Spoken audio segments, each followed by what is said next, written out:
Assalamualaikum warahmatullahi wabarakatuh. Selamat datang di channel Sejarah Islam, tempat di mana kita menggali, mempelajari, dan menghidupkan kembali kejayaan peradaban Islam dari masa lalu hingga kini. Di sini, kita akan menjelajahi berbagai kisah inspiratif, tokoh-tokoh besar, serta peristiwa penting yang telah membentuk dunia Islam. Terima kasih telah bergabung bersama kami. Jangan lupa untuk like, komen, dan subscribe agar tidak ketinggalan video-video terbaru dari kami. Semoga ilmu yang kita dapatkan bisa bermanfaat dan menambah kecintaan kita terhadap sejarah Islam.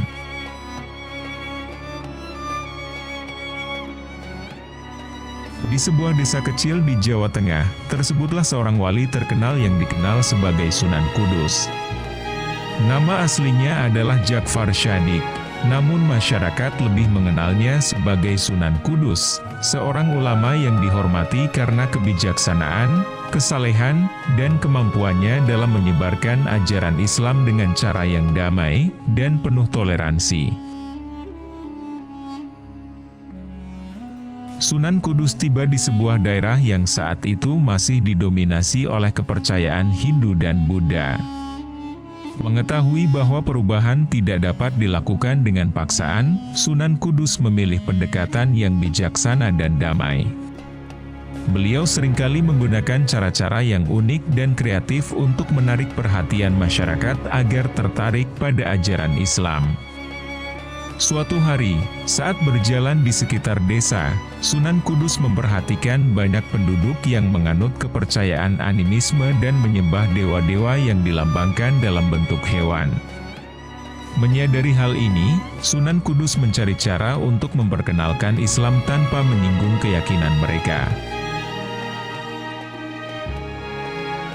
Pada suatu ketika, desa mengalami kekeringan yang parah. Tanaman layu dan ternak mulai mati karena kekurangan air. Warga desa mulai panik dan mencari cara untuk menyelamatkan diri dari bencana tersebut. Sunan Kudus melihat situasi ini sebagai kesempatan untuk menunjukkan kekuasaan Allah dan kebenaran Islam. Sunan Kudus berdoa dengan khusyuk memohon pertolongan Allah untuk memberikan hujan kepada desa tersebut.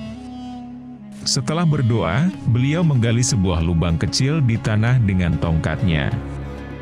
Tidak lama kemudian, dari lubang tersebut muncul mata air yang deras, memenuhi sumur dan mengairi lahan di sekitarnya.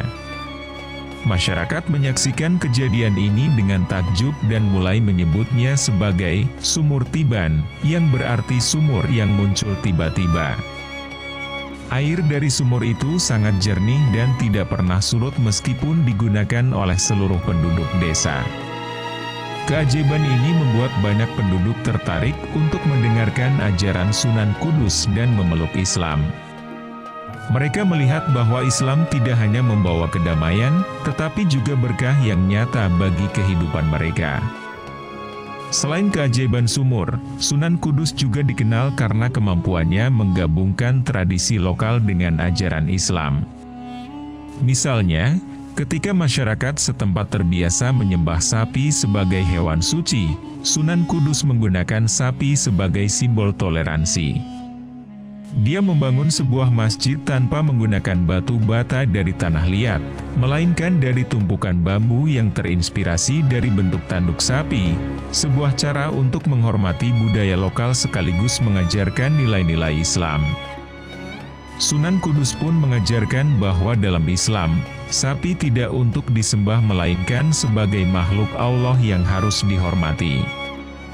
Dengan cara ini, Sunan Kudus tidak hanya berhasil menyebarkan Islam, tetapi juga menjaga harmoni dengan tradisi lokal. Sunan Kudus meninggalkan warisan yang berharga bagi masyarakat Kudus dan sekitarnya.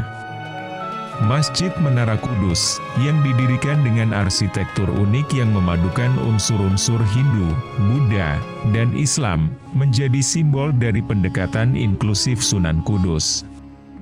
Hingga kini, masjid tersebut menjadi tempat ziarah dan simbol perdamaian dan toleransi beragama.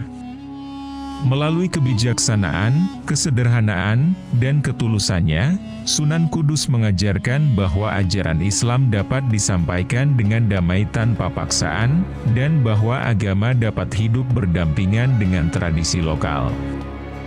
Kisah Sunan Kudus menginspirasi banyak orang untuk melihat pentingnya kedamaian dan toleransi dalam menyebarkan nilai-nilai kebaikan. Terima kasih telah menyaksikan video ini. Kami sangat menghargai waktu yang Anda luangkan untuk menonton dan mendukung konten kami. Jangan lupa untuk memberikan like, komentar, dan subscribe untuk mendapatkan update terbaru dari kami. Sampai jumpa di video berikutnya. Assalamualaikum warahmatullahi wabarakatuh.